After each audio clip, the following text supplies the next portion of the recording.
Investigators are still trying to piece together what led a 15-year-old student to open fire at his Oxford, Michigan high school. Ethan Crumbley is accused of killing 4 of his classmates and wounding 7 others, some severely. He's been charged as an adult for the crimes, which range from first-degree murder to terrorism.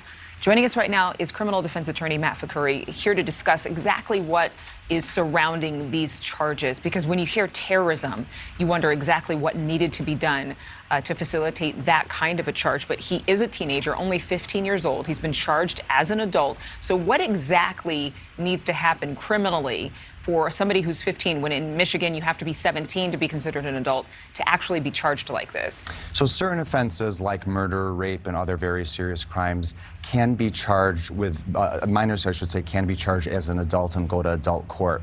The issue is always a sensitive one. It's a complicated one because the issue really is whether or not a minor has the mental capacity to be charged as an adult. The theory really is a minor doesn't have a fully developed brain or mind in order to truly appreciate his conduct.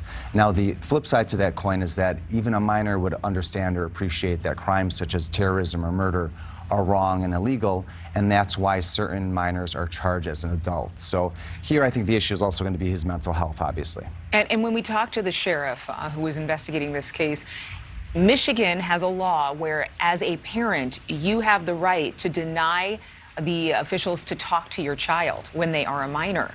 And so now there is a word that the parents could be charged because of the weapon that was purchased that this young man used. Do you think it's possible, in order to kind of get around the fact that these parents don't have to speak and this young man doesn't have to speak, that they're using the charge for the weapon to kind of create this loophole to get them to bring forth evidence and actually talk about this case?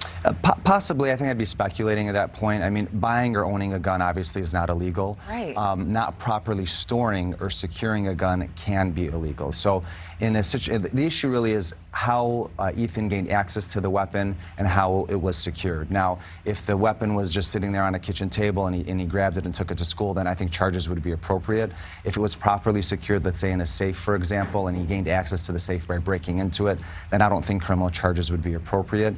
Either way, he's not obligated to talk to the police, and he didn't because he's a minor, and we'll see what happens with that. We'll see what happens with that. Allegedly, there's all this video out with him actually talking about wanting to shoot up the school. So exactly what else can we learn once we know about what is in this video, about what kind of charges he would be facing as a result of premeditation?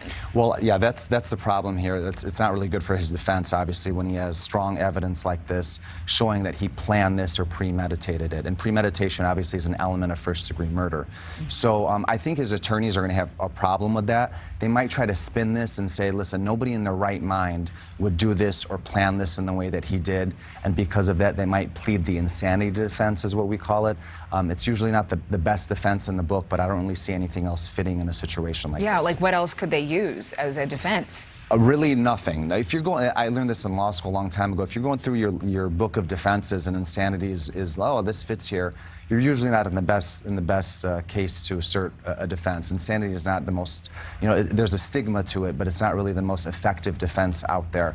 So I think that's the only viable defense in a situation like this. His mental health is obviously at issue. All right, Matt Fakhoury, thank you so much for being with us. My pleasure. Always nice seeing you. Thank you. Good to see you too. A very serious story we'll continue to cover.